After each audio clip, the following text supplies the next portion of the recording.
Hi, and welcome to Book Club of One. Today we're going to be going through Debating Christian Religious Epistemology, edited by John DEPOE and Tyler McNabb. Originally I was just going to do a review of this book, but I've decided to instead go through all 6 chapters and talk about each of them individually. So today we're going to be starting with the introduction to the book, which essentially functions as a glossary of terms, almost. It gives an overview of a bunch of different topics of epistemology that'll be relevant for the book as a whole, as well as some particular topics they asked each of the authors to address, asking how their particular religious epistemology might deal with those issues. And this glossary is actually really good. If you have been out of college for a while and haven't taken an epistemology class, or if you're about to take an epistemology class and haven't yet, this is a good thing to read. It'll jog your memory if you have and it's been a while. And if you haven't before, it'll give you sort of a smattering of different topics you may encounter and some ideas about what to maybe look up and learn about.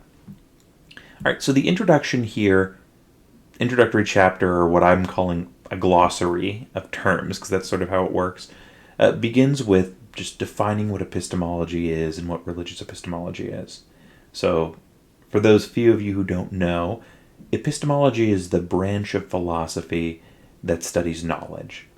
So, it addresses more arcane things, like what it means to know, what even is knowing, what it means to believe something, what even is belief, along with more practical topics like how exactly are beliefs justified?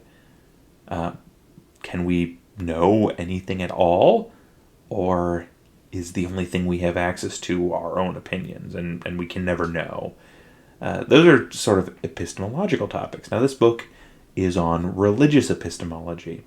So it's going to be more specifically oriented towards how our religious beliefs can be justified. What's the status of beliefs about things like God, and how do we know if the status is any good or not? Like, do most people just not have justified beliefs about God? If most people who are believers are justified in their belief, how does that work exactly? Questions like that are the sort of questions the book addresses as a whole.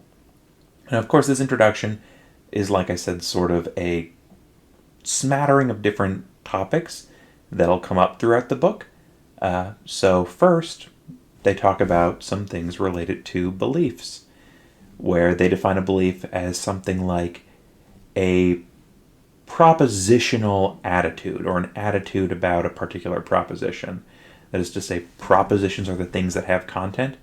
It's like when I say, for example, snow is white, or I say whatever the Spanish word for snow is blanca, right? Or I say whatever the German phrase for snow is white is. Those are 3 different sentences, but they all refer to the same proposition. The proposition is the word we give to the underlying proposition, the underlying, I don't want to say idea, but the underlying thing that the sentence refers to. And a belief is just an attitude towards a particular proposition that proposition is true. Now, 2 things they talk about that are current topics and issues when it comes to discussing beliefs are whether or not beliefs are narrow and wide, and the topic of A-beliefs versus B-beliefs. I said A-beliefs, I just meant A-leafs, which I think is just wonderful terminology.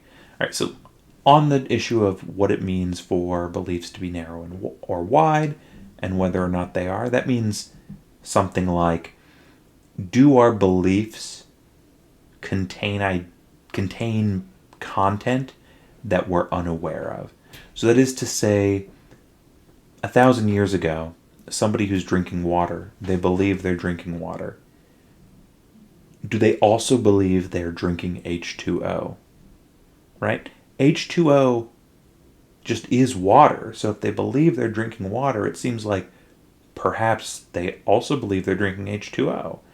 But of course, this person 1,000 years ago, if you were to speak with them, would have no idea what you were talking about if you mentioned H2O.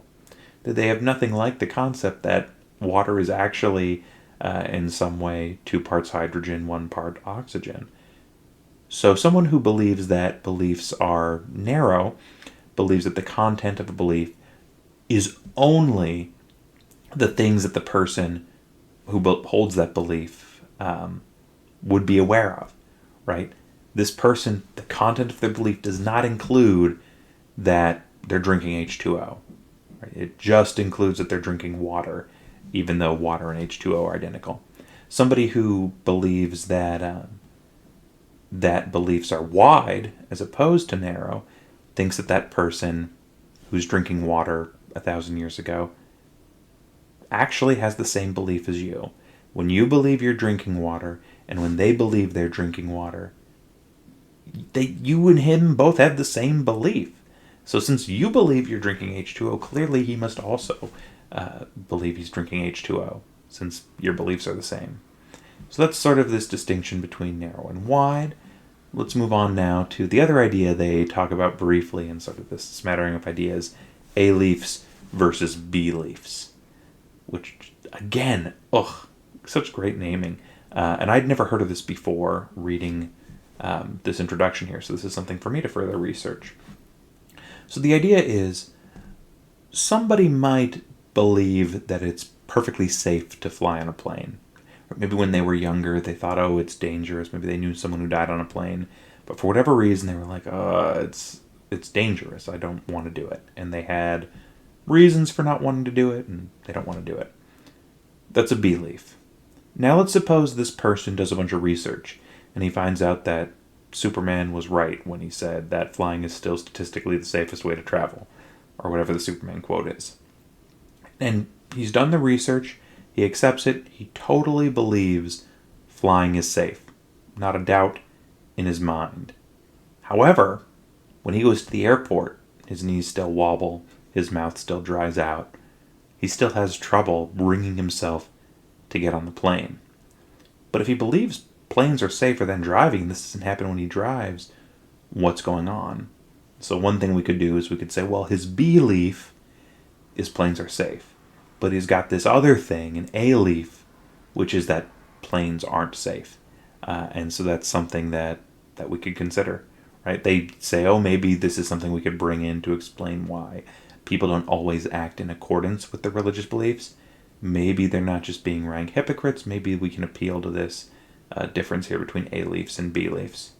Okay, so they sort of talk about beliefs for a little bit, give a couple different things talked about in the philosophical literature, and they move on to the idea of justification and how things are justified. They want to distinguish here between 2 major schools of thought that different theories of justification are breaking down into: internalist schools and externalist schools. So their definition they give of internalism is that a belief is justified if and only if the person is aware of some significant feature that contributes to the belief's justification. There has to be awareness on their part about why the belief is justified, right? And then, on the other hand, an externalist is just anyone who denies this. That's not the case. Someone doesn't need to have an awareness of what's justifying their belief or some feature that justifies their belief in order for a belief to be justified. Instead, they'll say that a belief is justified essentially as long as it's produced in a correct way, whether the person has any idea or not about how that correct way functions, or they don't have to know what's causing the belief to be true. The belief just has to be produced by some sort of a method that is generally going to produce true beliefs. So that's sort of that distinction there. The other major thing they talk about under the issue of justification is how beliefs are structured. So there are two major views here, right? Most people think you have a finite number of beliefs, that you don't have just, I believe this because of this, and I believe this because of that, going on forever and ever, right? You could imagine someone who believes that we have an infinite number of beliefs, but that seems wild. That seems super out there. So most people believe we got a finite number of beliefs. So how do those beliefs work, right? Some of my beliefs are justified because of other beliefs, right? I believe something and then I deduce something else, or I believe something and I infer something else, or whatever. But do my beliefs bottom out? Is there, like, if I go back far enough with something I believe, is there some first belief or not? So foundationalists are people who believe there is sort of a foundation. There are these beliefs you have that are not based on any other beliefs. You just believe them. And then there are coherentists who believe that your beliefs sort of form this network or mesh, and they're mutually supporting, right? So as long as your beliefs are consistent with one another, it's not like there's a first belief. It's just this belief fits well into the network and web of all of your other beliefs. Seems to me, reading this book, that there's general agreement among these authors that something like foundationalism is probably true. That's the sense I got, at least. Now, foundationalism, and we're going to do some more terminology here, calls those bottomed out ground level beliefs basic beliefs. So a basic belief is just a belief that is not based on other beliefs. And then you have properly basic beliefs, right? Maybe you have a basic belief, a belief that's not based on any other beliefs, but it's not a good belief, right? It's not really justified in the appropriate way. Like, for example, maybe you just wake up one morning and you find yourself believing that you're an immortal sorcerer. Not based on anything, you just believe it. Maybe that's a basic belief, but it's not what we would call properly basic. It either wasn't formed in the right way, or it's... Yeah. So then there's this question of, well, what's the criterion? What makes a basic belief properly basic? What is it that means you can, trust it? So the different authors in this book offer some different suggestions. And I'm not going to define these now. We'll define them as we go through the chapters. But the evidentialist says beliefs need to be incorrigible, that you just can't doubt them at all. Tyler McNabb, in his Reformed Epistemology / proper functionalist section, talks about proper function. Beliefs are properly basic if they're formed by properly functioning systems and their correct environment aimed at truth. And then in the phenomenological conservative section, they talk about seemings, where they have sort of kind of a low bar, where a basic belief is properly basic if it sort of just seems to be true to you. Okay, and then of course there are non-basic beliefs, and non-basic beliefs are just based on other beliefs. Related to this question, moving on, related to the question of justification is the question of evidence. So when things are justified by other beliefs, do those other beliefs, does the justification for them, the evidence for them, have to be propositional? Or can it be non-propositional? So, like, for example, I obviously see a camera in front of me right now. Does just seeing the camera count as evidence that an external world exists? Or do I have to form some sort of an argument where I have premise 1, I am currently experiencing seeing a camera. Premise 2, if I'm experiencing seeing a camera, either the camera is an illusion, or I'm dreaming, or it actually exists and my senses are functioning properly. And then I have some other premises that's like, oh, well, it's too complicated to think that it's an illusion being generated by something else, or, right? You might think that it seems to me that there's a camera is propositional, but it seems like I don't need all those other things and all that other evidence to actually believe there's a camera in front of me. So maybe me experiencing a camera, works as evidence without it being sort of propositional. So is evidence propositional or not? And then how does this work with religion? Like, if you're an evidentialist, you think to hold a religious belief, you need evidence. And without evidence, well, you're out of luck. You don't have a good basis for your religious belief, bucko. And then the other side of the spectrum, you have fideists who actually think looking for evidence and having a ton of evidence is not a virtue, it's a vice. And instead, the virtue is to take it on faith and not need evidence. And then there are views in between where you can use evidence to shore up your faith, or maybe a view where you're justified in your belief unless you encounter something that would cause you to believe your belief isn't true, and then you would need evidence to support your belief.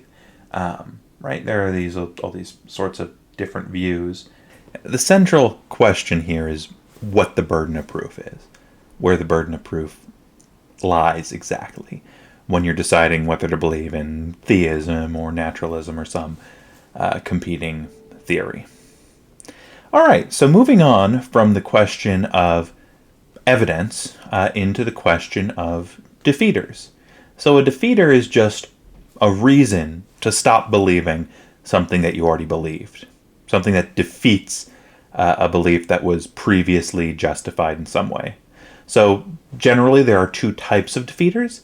There are undercutting defeaters and there are rebutting defeaters. An undercutting defeater is just something that takes away your reason for believing what you initially believed. So let's say you're looking at a widget, it looks blue, this is the example used in the book, and then someone points out to you, oh, but the overhead light is actually blue, so it's going to look blue whether it is or not. Well, now you have a reason to doubt your initial belief that the object was blue. You don't have a reason to think it's a different color, you don't have that, but you have a reason to doubt that it's actually blue. And you also have rebutting defeaters, which are reasons for thinking that what you believed was false. Not just undercutting it, but it's actually false. So, for example, you're colorblind, maybe, and, well, I guess that would be undercutting. How about someone comes up to you and they say, oh, that object actually isn't blue, it's red. I saw it 30 seconds ago. It's definitely red, right? That's a rebutting defeater. It's a reason to think that what you previously believed is actually false. Okay, and then there are also defeaters. So the defeaters that were undermining your beliefs can also themselves be defeated by something else. All right, so moving on from the section on evidence to the section, or I guess that's the section on defeaters, moving on to the section on knowledge itself. So part of the reason this is important is because for a long time, a lot of people were quite insistent that to know something, you needed to be certain of it. But of course, that's really, really tough, right? To be certain of anything. Right? Can you be 100% certain you're not dreaming right now? Or that you're not in a matrix? But you do know that the outside world exists, right? Like, if you seriously thought it didn't, you'd be loony.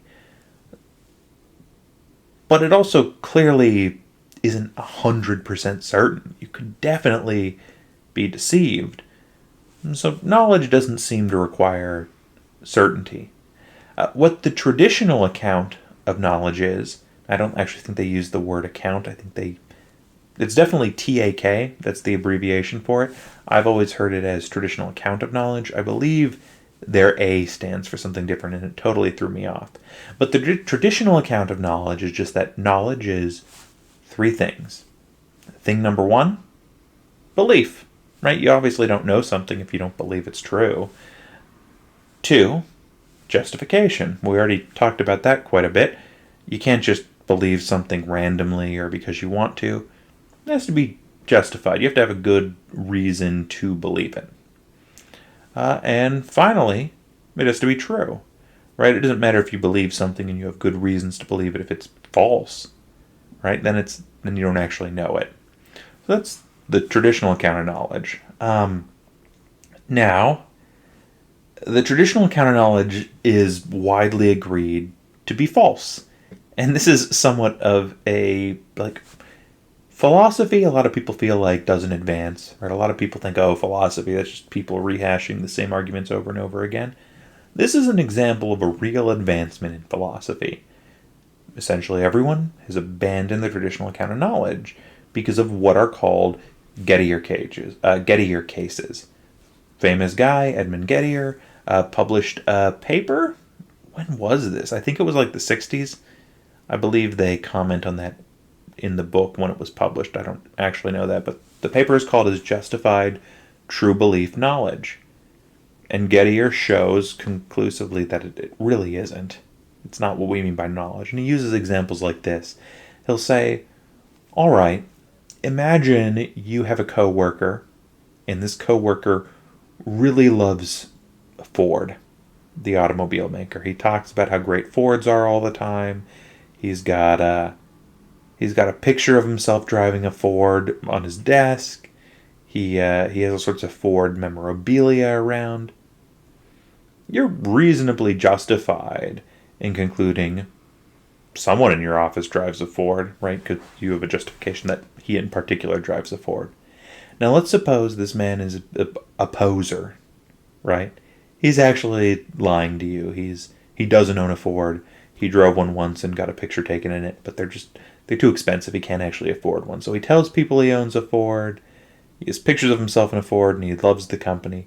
But he doesn't actually own a Ford and doesn't drive one.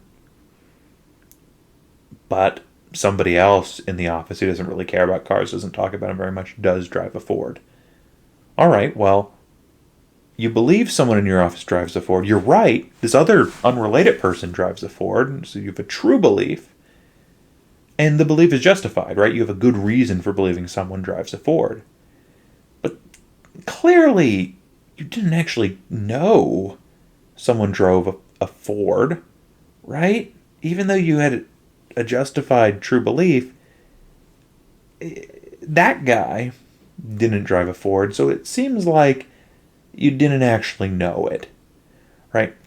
So that's why people sort of reject the traditional account of knowledge, and why there are Gettier cases. So how do you fix this problem? How do you fix the traditional account of knowledge? Or do you have to, throw it out and get a new account of knowledge? So there are a bunch of different approaches, right? You might try to tack on a fourth thing, right? You need your belief to be justified, you need to believe it, you need it to be true, and also something else. You might try to throw out the traditional account of knowledge altogether. So they don't mention this in the book, but Robert Nozick tries to do something like that with his truth tracking model. You might try to say, oh, well, there can't be any defeaters for your belief.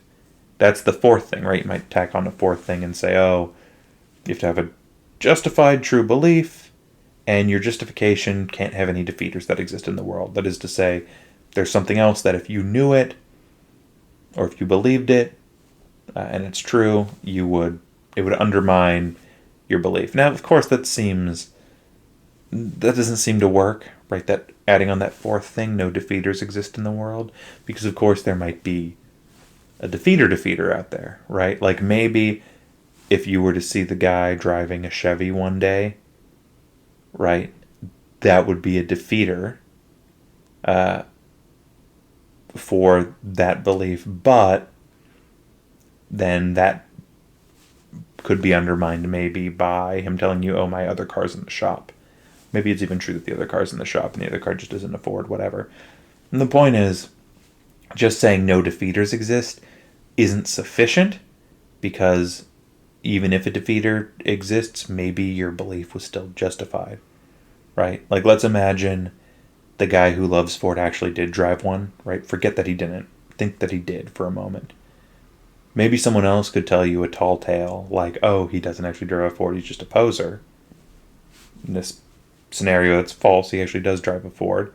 And that would be a defeater. But it seems like originally you did know that he drove a Ford because this new person is lying to you that he doesn't. I don't think this plays super much into this. The other thing to comment on is this is a big reason why, remember earlier we were talking about internalist theories of justification and externalist theories of justification.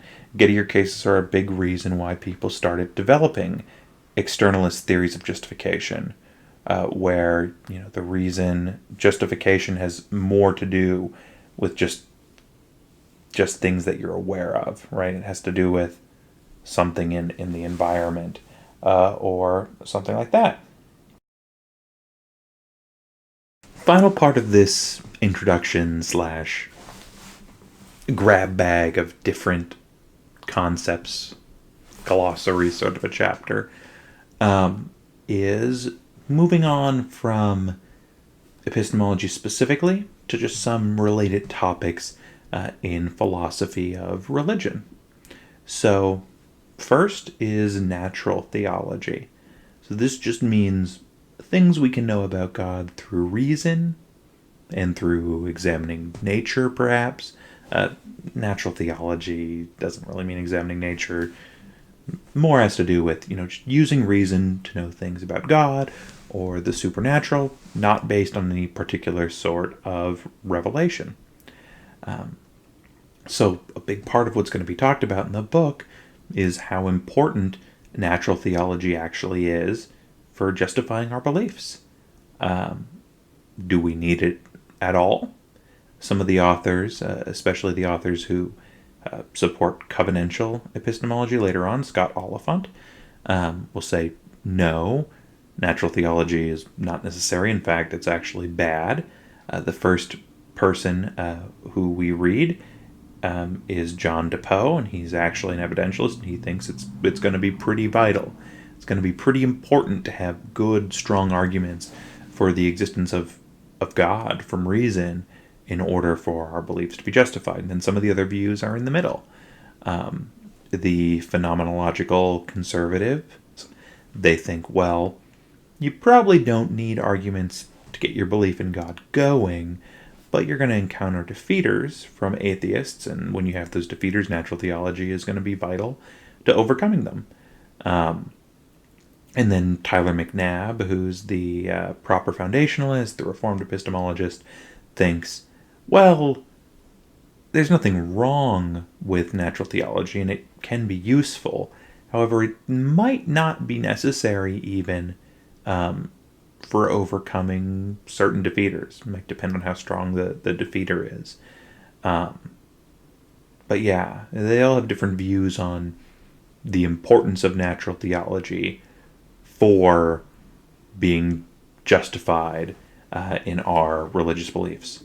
So besides that, there are two particular problems they ask the authors each to address in some way when they write their essay, just to see how their particular view of religious epistemology can handle these certain ideas. So the first is divine hiddenness, right? And so divine hiddenness is the problem, the charge leveled against theists that says, well, if God wants people to, come to a saving relationship with him or to know he exists, why isn't it more obvious? Certainly God is powerful enough to make it obvious to me, but I genuinely don't believe he exists.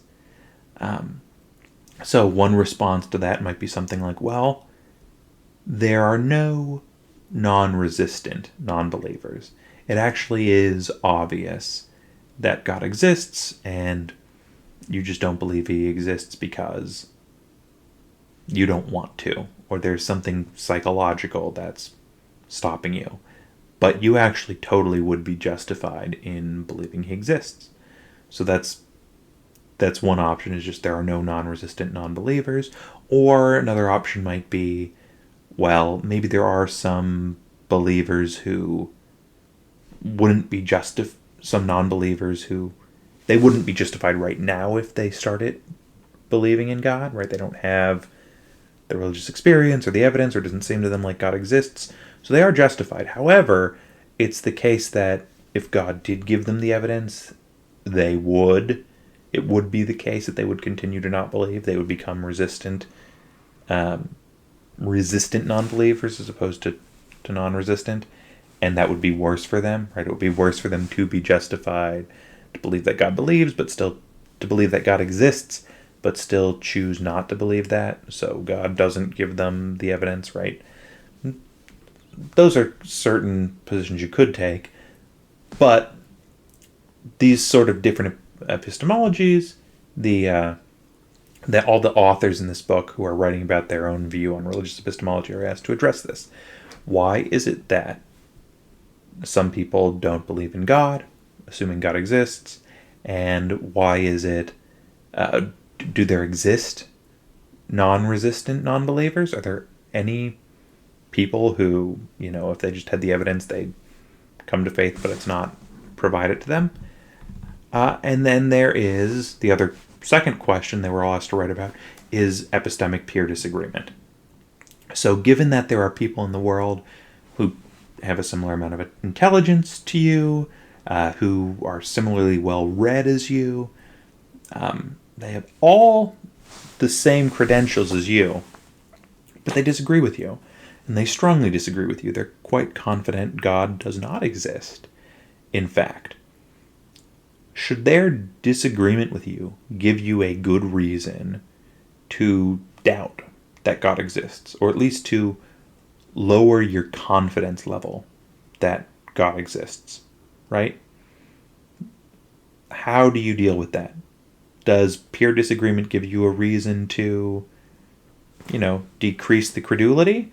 Or does peer disagreement do nothing at all? Are you just as justified before when you find out that someone who knows just as much as you, or perhaps even more, disagrees? Okay.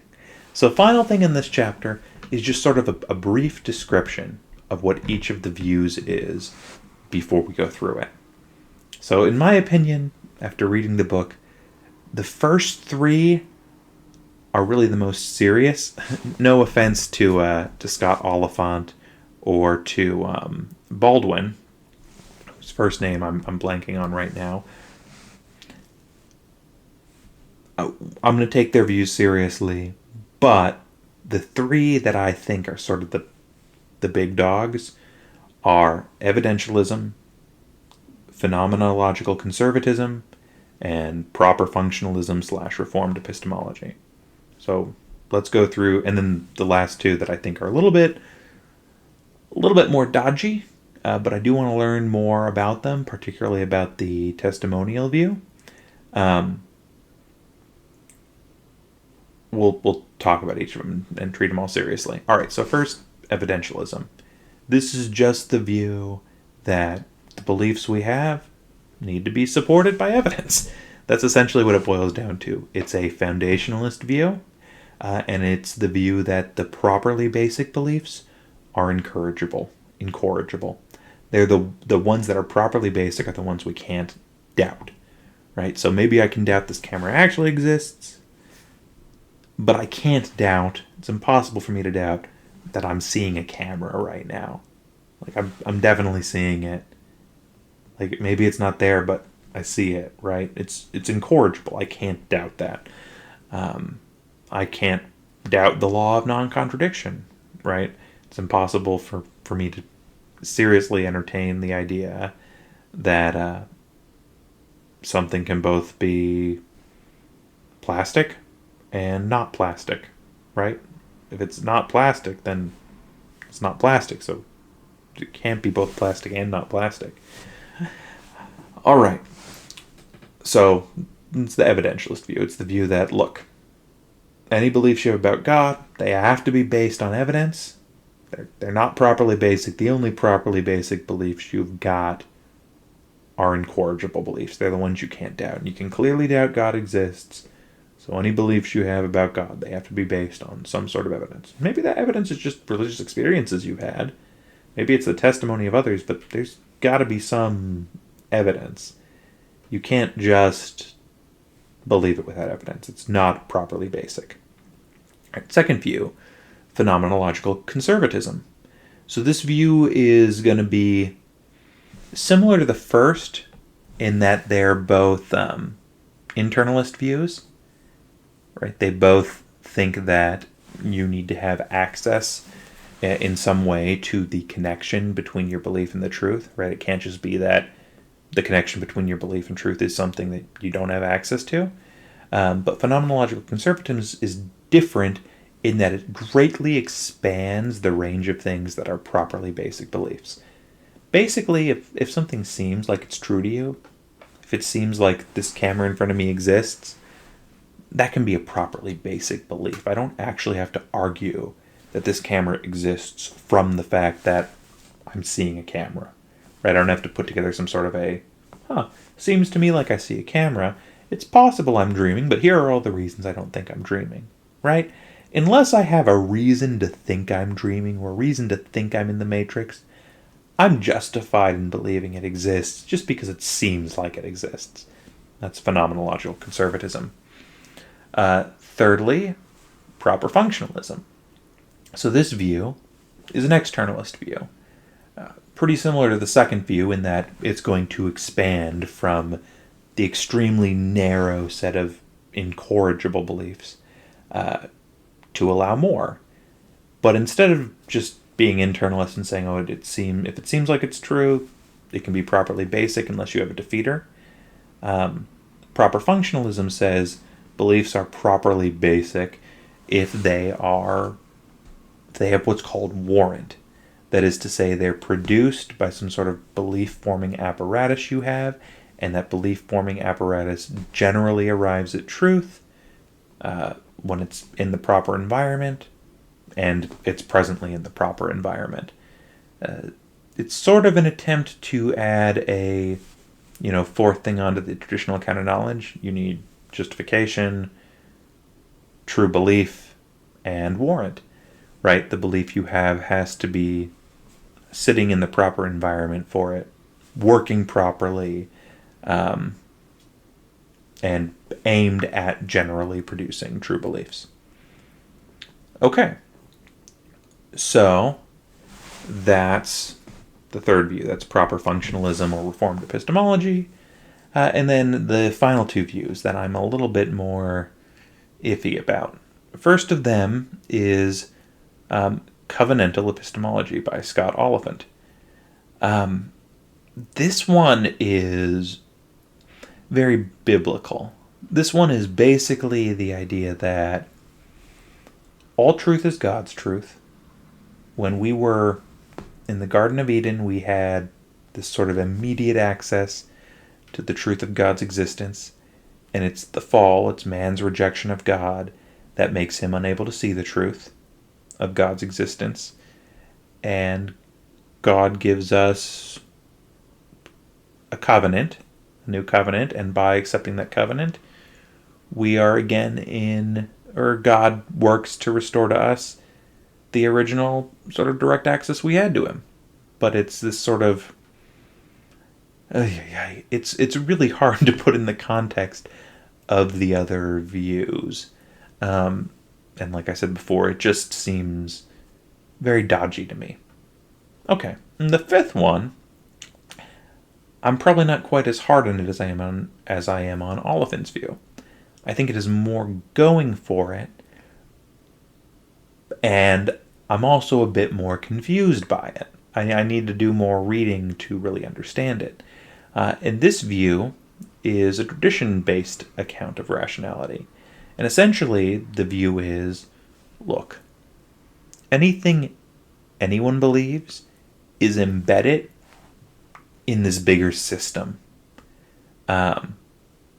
Language, for example. Like if you believe that a tree has leaves, well, you're already operating in this tradition of knowing what a tree is because you were taught that word, knowing what leaves are, and knowing what has means, right? Even language is a sort of tradition. And there are these sort of bigger intellectual traditions. There's Christendom, there's a Buddhist intellectual tradition, there's this tradition, that tradition, this other thing. Maybe there's an atheist tradition of inquiry. And your justification for things is context dependent. You're justified in believing something given the context that you're embedded in, that you're working out of. So Christians embedded in a Christian intellectual context are justified in believing Christianity. And a Buddhist is going to be justified in believing Buddhism. An atheist is going to be justified in believing atheism. Now, this isn't saying truth is relative. What's actually true doesn't have to do with what you believe, but what you're justified in believing, that is context dependent. I feel like there is a stronger case. I'm sorry. I'm so sorry, Baldwin.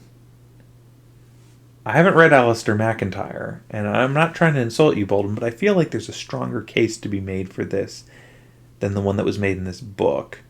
I'm very skeptical of it, but I feel like there's, and maybe it's in McIntyre, maybe that's something I've got to read. I'm skeptical of this. I feel like there's probably a strong case for it, but I'm very doubtful after reading the case that was presented here. All right, so we'll be back shortly with the first religious epistemology presented in the book, in the second chapter, on evidentialism. Thank you so much.